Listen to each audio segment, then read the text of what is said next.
The Supreme Court has delayed a decision until at least tomorrow on whether women will face restrictions in getting a drug used for abortion. The justices were expected to issue an order Wednesday in a case out of Texas in which abortion opponents want to roll back the FDA approval of the drug mifepristone. They chose to postpone the deadline now until tomorrow.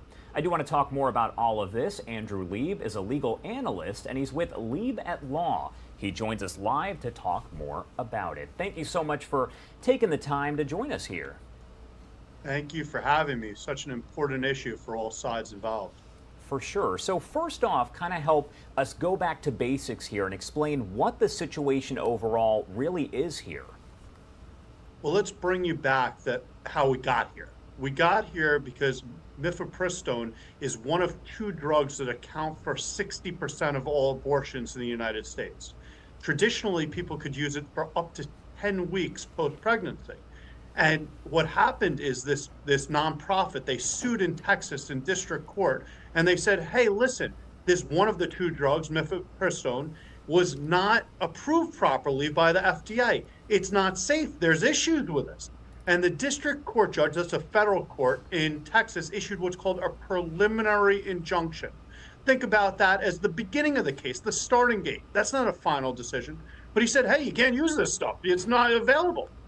Then they went to the Fifth Circuit Court of Appeals, and they said, hey, you can't use this stuff as much as you were using it before, but not as limited as the Texas judge said. They said instead of 10 weeks, you get 7 weeks.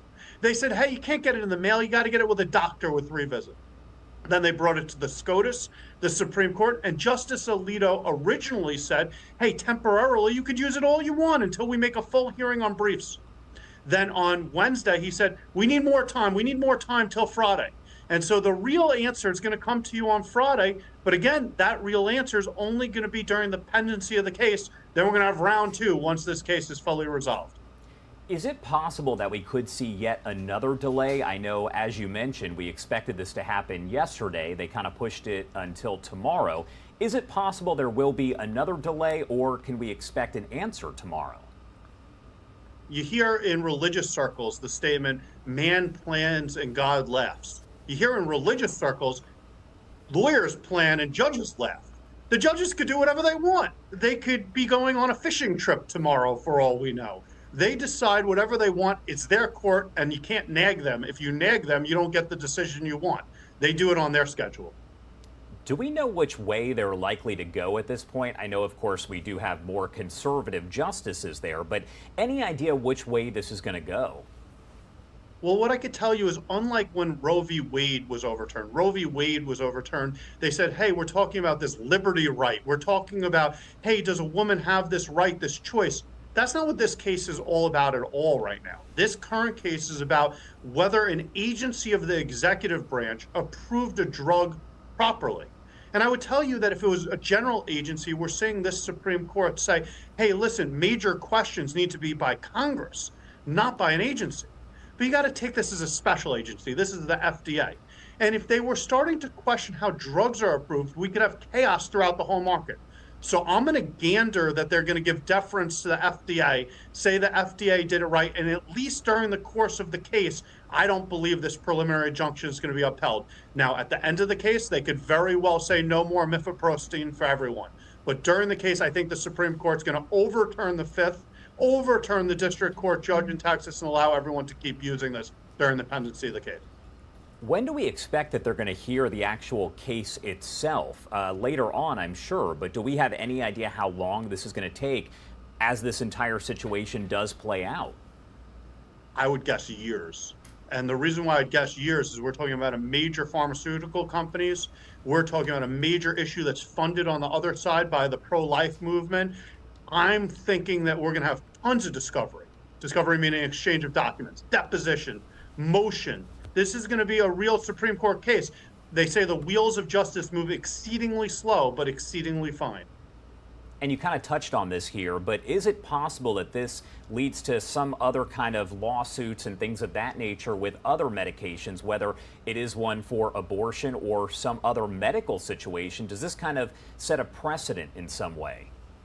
I don't know if the word precedent, because the facts and circumstances will be different of the timing of how it was approved and the safety measures, but I will say it'll creak open the law for other medicine.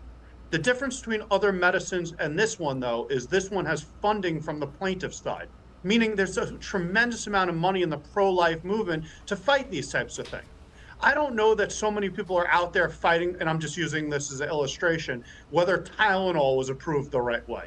So we need to take a step back and realize that while it may be opening a door a crack, you also have to have motivated plaintiffs that are going to push that door open. My last question for you, where does this all go next? We've kind of touched on how we got here and what happens in the future, but what happens next in this entire process? Oh, well, this abortion debate is going to be the time of our conversations for here on out.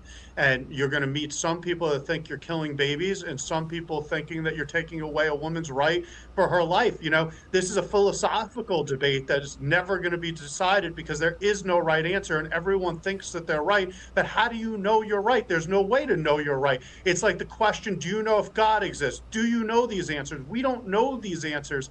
It's one of the toughest decisions of our time. So what I'm going to tell you is there's going to be new administrations, new Congresses, new FDAs, and over time we're going to have new laws, new bills, and things are going to shift back and forth forever because we can't decide this as a human species. All right, Andrew Lieb, anything else you want to add about this before I let you go? Yeah, I'd say that you may have a political position about this. I don't even want to say political, a moral, an ethical position about this. But you have to realize the justice's decision on a case of whether the FDA approves a drug properly is a legal conversation. And they're not generally saying, Alito might say, Gorsuch might say, but they're not going to generally say that they agree with you ethically and morally. They're talking about how the wheels of justice work. And that's a very different conversation. That is true. All right, Andrew Lieb, as always, thank you so much for taking the time to join us. Thank you for having me.